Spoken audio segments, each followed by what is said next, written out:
everybody wants to position a startup in a niche where you do something and you're number one in doing that niche. And we were like all over the place.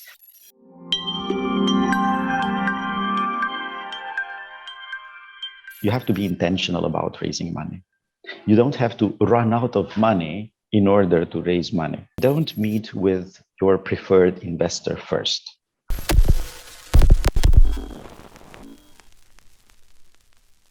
Hello, the Recursive community. My name is Elena and I am an innovation reporter. Today, I have the pleasure of interviewing Sergiu Negut, co-founder and board member of FintechOS, the technology as a service fintech startup based in the UK but with Romanian DNA.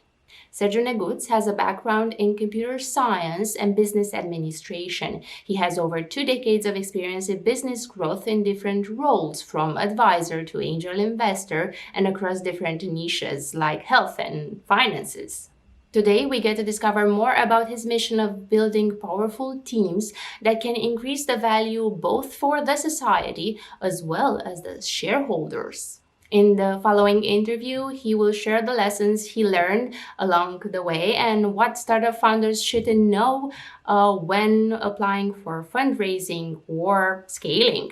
Hello, Sergiu, and thank you so much for joining us today. I've been talking quite a lot about building businesses and how you build business and how you actually take a company and you grow it and how you start a company and so on.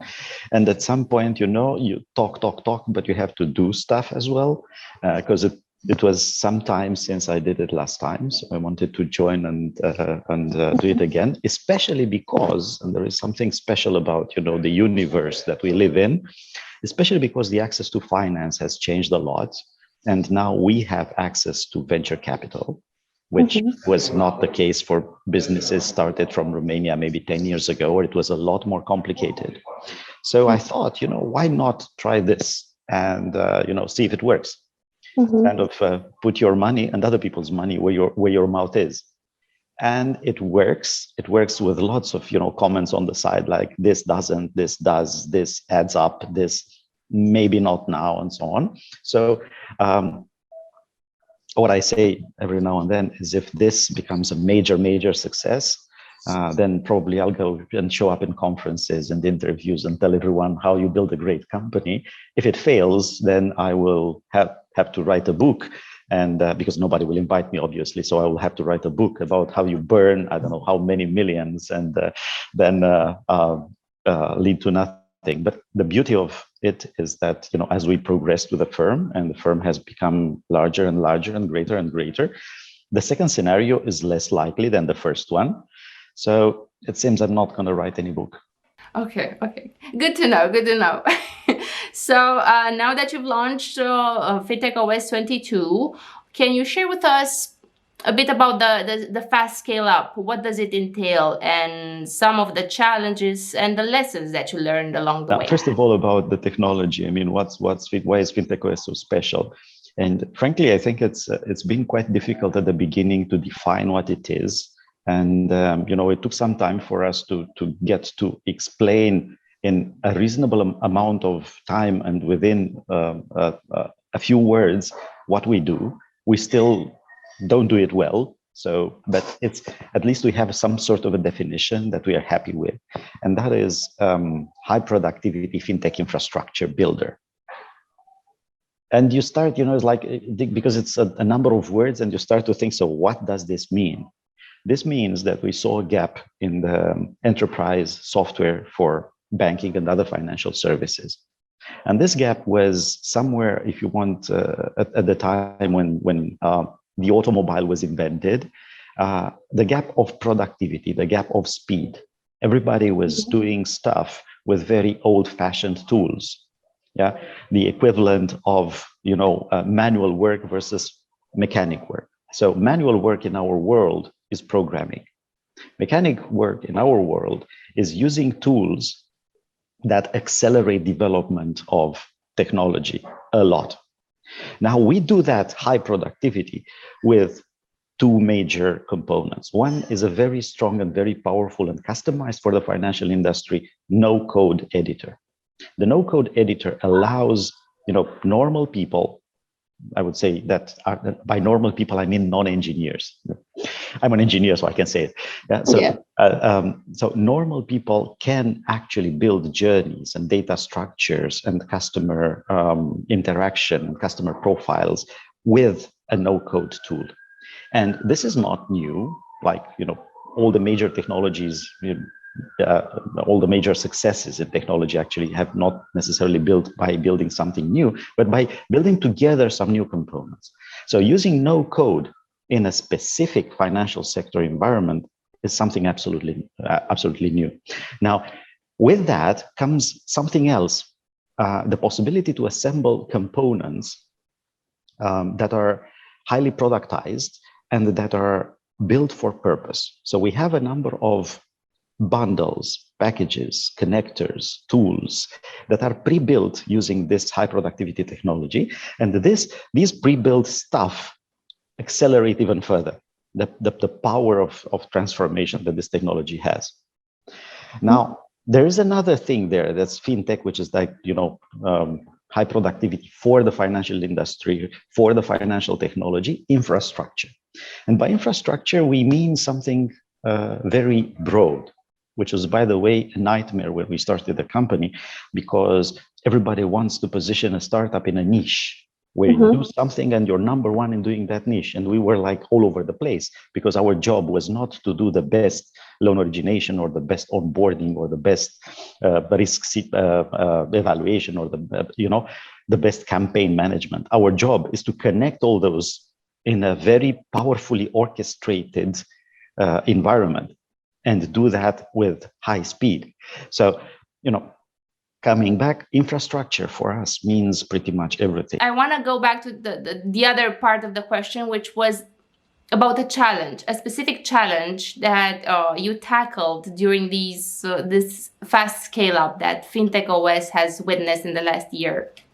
That is the challenge, doing all of that at the same time. Yeah, I think that's exactly. that's a clear challenge. And you have a vision, you understand where you need to get, you understand what needs to be aligned to be there, but there are so many streams and all the streams have to work together. And obviously they're not, only internal streams, they're external streams of adoption, of understanding, of financing. So you have to synchronize all these in a way that makes sense. If you want to grow like 100% year on year or more, then you have to hire a lot of people. Then you end up having, the majority of the people being for less than a year in the company. And then this is happening through the pandemic. So you have the large majority of people, like probably 75%, that haven't been together in one event ever. Because everybody was more or less 75% were hired during the pandemic. Therefore, their opportunity to meet face-to-face was limited. Yeah. And the same thing with creating a leadership team that is global, that is powerful, that is incorporating, if you want, the initial leadership team that we started from and have all the deep knowledge about the product and the initial use cases, and the parts of the people that are coming into the leadership team now because they are needed for expansion in certain markets or for, if you want, broader productization at a higher conceptual level by people that have done this with other global firms. So you have to create all this together and now try to do it without, meeting face to face. Yeah. Very, very complicated and very, very challenging. And at the same time, if you want to keep the pace, you have to raise money, and you have to raise lots of money because this is the financial industry, and you're addressing banks. So the more you advance, the more you have to compete, and not necessarily competing head to head because our product is specialized enough that we don't have like head-to-head competition, but we have to position ourselves in the market against other products that have a lot larger budgets because they started just a bit earlier, so they raised a lot more money.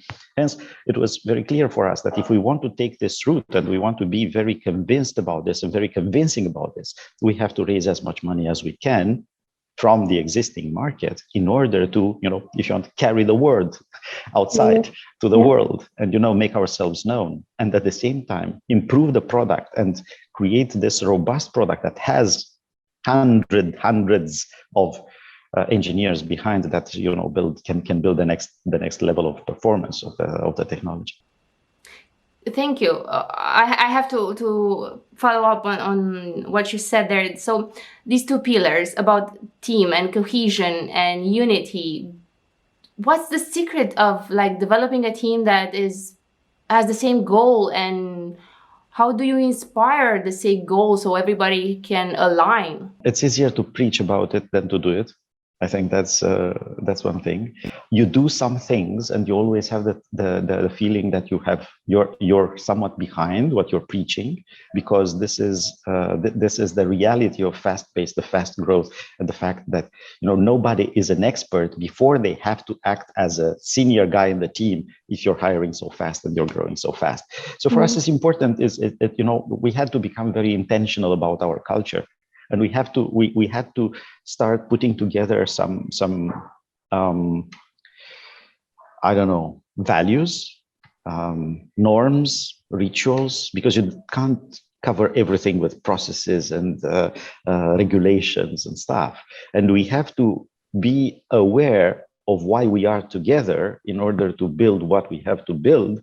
And this becomes the backbone of how we work as a team, of how we interact with clients, of how we care about the new and different things that need to happen. What people refer to as best in class is usually the most used in class, and if it's the most used in class, then it's not necessarily the best, because if you want to reinvent something, then probably you have to challenge the status quo.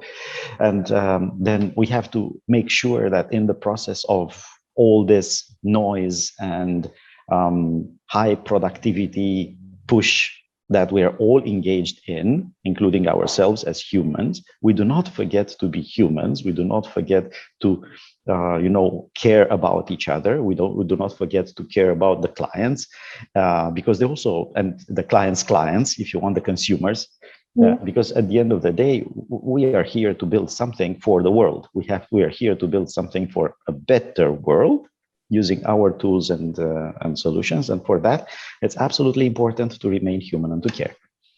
Thank you. Thank you so much. So lately in CE, we have enjoyed increased interest in numerous investors from the US and Western Europe. We've seen higher valuations. We've seen big funding rounds. In this climate, what would be your fundraising advice to founders looking to get inspiration from this video? For example, what pitfalls? I think there's one. If you have a good technology and reasonably good management, then it's easier and easier to raise the following rounds. It's most difficult to raise the first rounds, the first round, because inevitably you're having just a very tiny product and which is a bit more than an idea, if you want.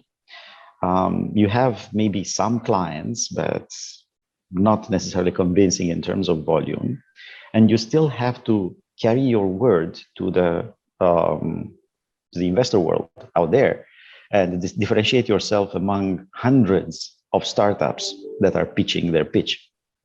So I think you have to be aware that this is a journey that requires a very special amount of attention. So I think from the very beginning, you have to be intentional about raising money. You don't have to run out of money in order to raise money. Okay. And being intentional means to plan for at least 2 steps in advance. So am I now at the very beginning and I need to raise a seed fund, or a pre-seed for that matter? I have to think of who do I need to get in this round to lead the round or to participate in the round that will be able to put money on the next round as well, and will be able to connect in the next round with the next level of funding that I will have available. So you have to think, maybe you need money for a year, maybe you need money for a year and a half, but you have to think like 3 years in advance. What is the likely path that you're taking?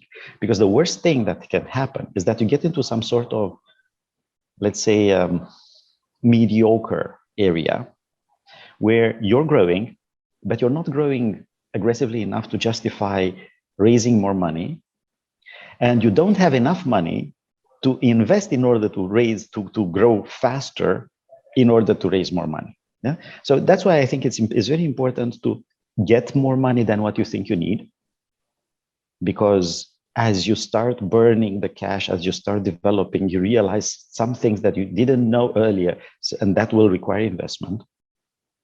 Second, to plan 2 steps in advance. So don't focus on the money that you need now, focus on the money that you need now and 18 months from now.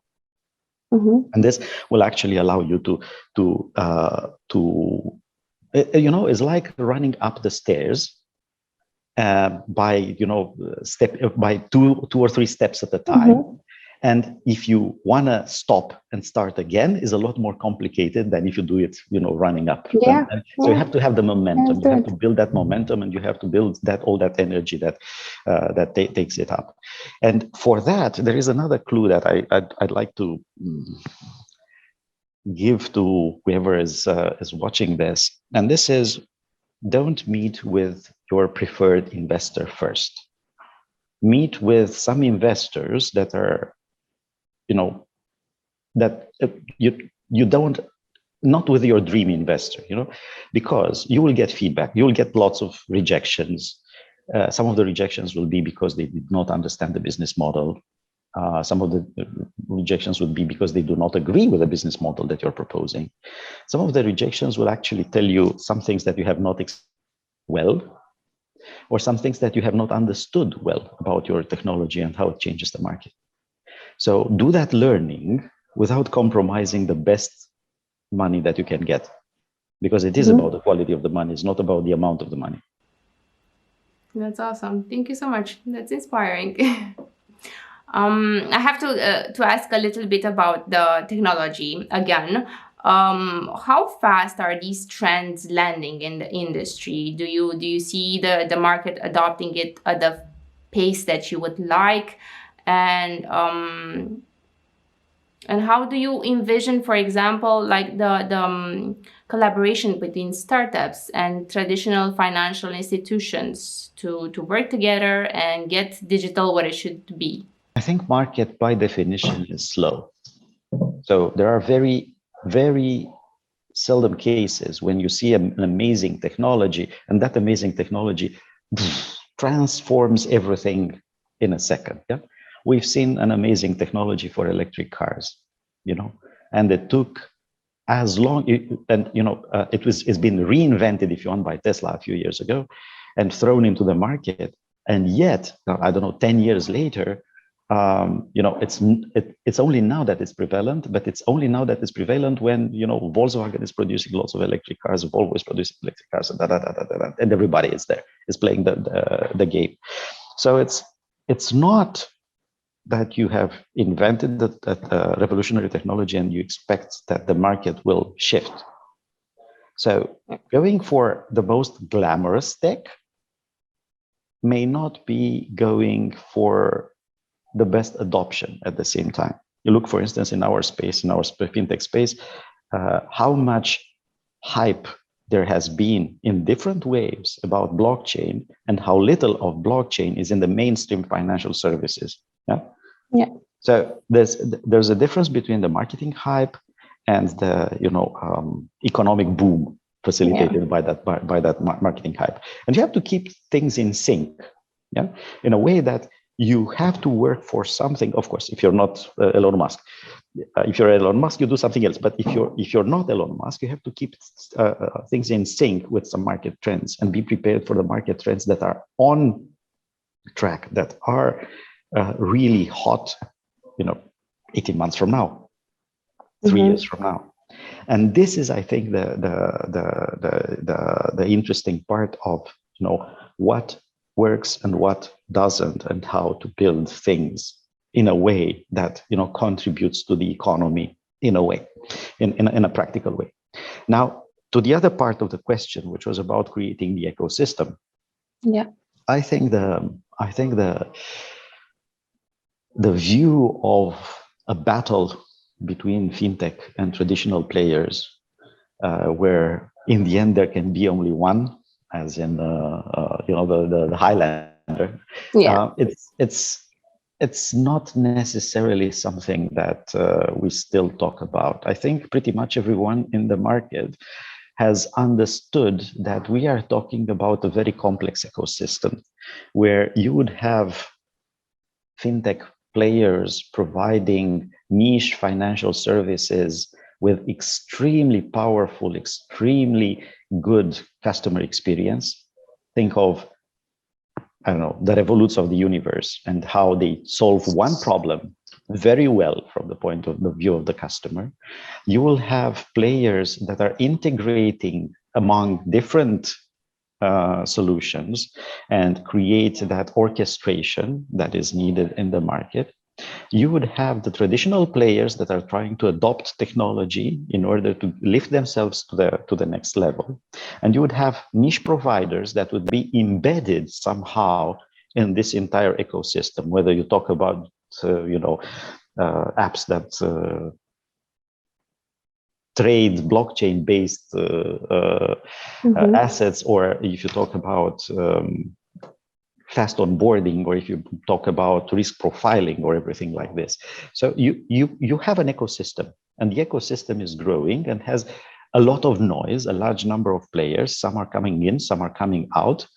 And interestingly, it's becoming more and more complex of a job to keep together the technology of a financial services provider. And even more so for an integrated financial services provider. But the technology is there to facilitate that complexity.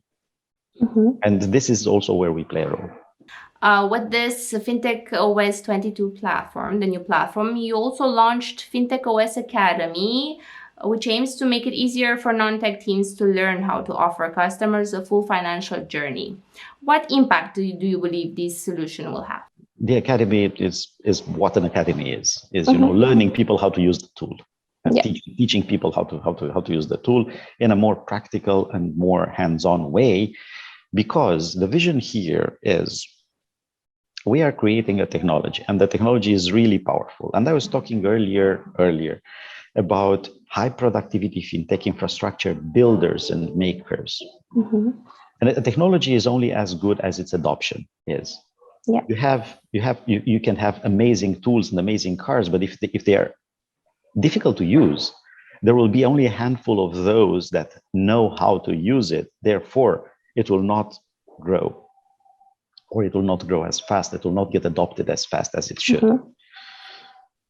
So what happens is we think we are onto something that changes the way the software is being built for the financial technology. So we have to let the world know.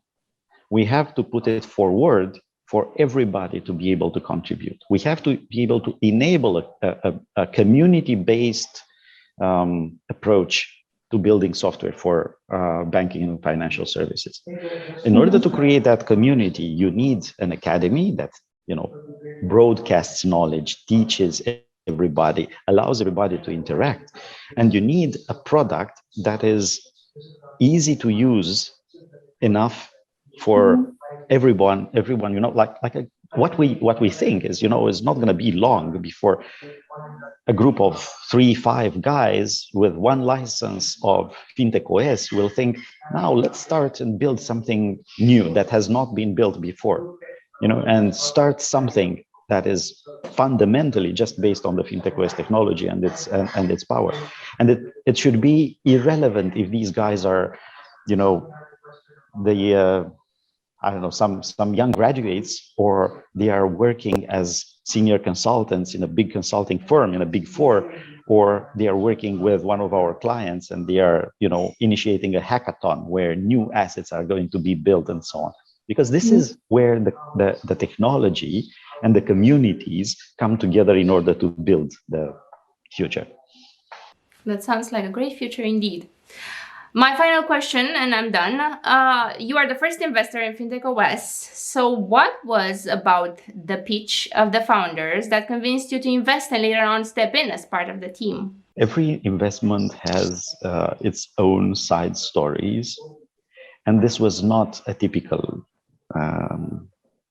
situation. I was a partner with Io Blidarush in his previous firm. So we've been there and we've been talking about, how best to reshape the way that technology is being built in the financial sector at the time when, you know, the company that we were partners in at that time was delivering software projects for the financial industry.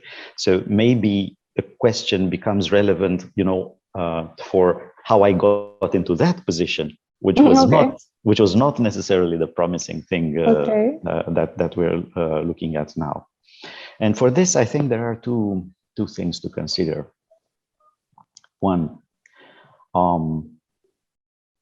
when I invested in business together with Tio Blidarush, let me put it this way. And, when I decided to do that, it was about him as a business person, and the route that I saw for me to get back into technology and to heavier technology business, where I could put to work my business acumen that I had created in the meantime. So it's very vague, but it is a lot about the entrepreneur and his understanding of the business that of the business vertical that he is into. Yeah. But this is very specific because it was at a time when I was very carefully investing only in a few businesses, and only in a few businesses where I could get involved, at least as an advisor. And you see, eventually I ended up, you know, being a full-time contributor in, or nearly full-time contributor in FintechOS. The majority of the business angels, the majority of the early stage investors that you would be getting, they would not be looking to play that role, or they will not be prepared to play that role. They would just be looking to place some money and contribute a little bit with a touch of their knowledge. So, and it's also a difference between, you know, getting from the beginning and having a large presence in the cap table, you know, getting a significant percentage from the beginning, or playing just the role of, again, a standard seed investor that will get, I don't know, 3-5% of the cap table, which is, again, more of a hands-off position. Yeah. The beauty of it is today, the ecosystem, the investment ecosystem that Romanian startups, or generally, I would say, second level geography startups have access to, has evolved a lot. So I think with successes like UiPath, you know, the American dream becomes a very democratic and global dream that, you know, any bunch of entrepreneurs with a big enough dream, big enough ability to finance, and big enough product can hope to achieve.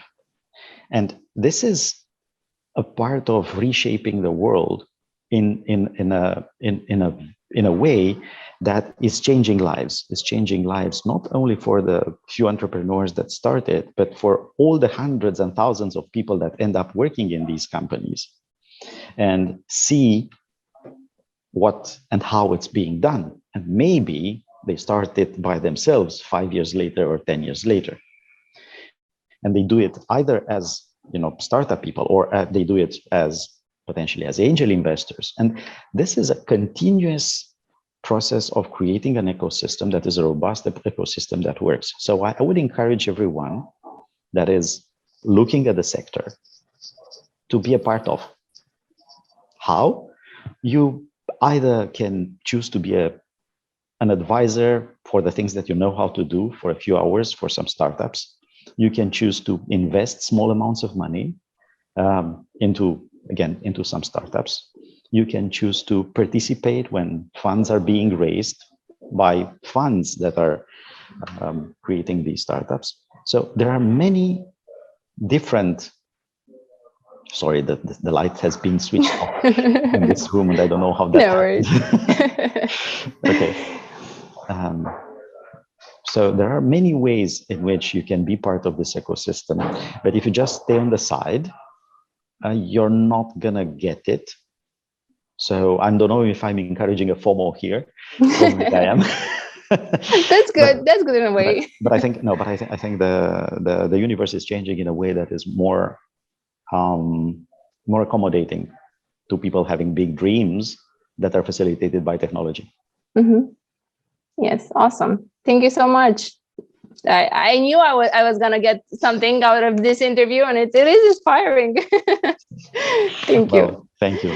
If you like this type of interview, don't forget to hit that like button and let us know in the comment section below what vertical you are interested in for 2022. EdTech, MedTech, FinTech, sustainability, and why.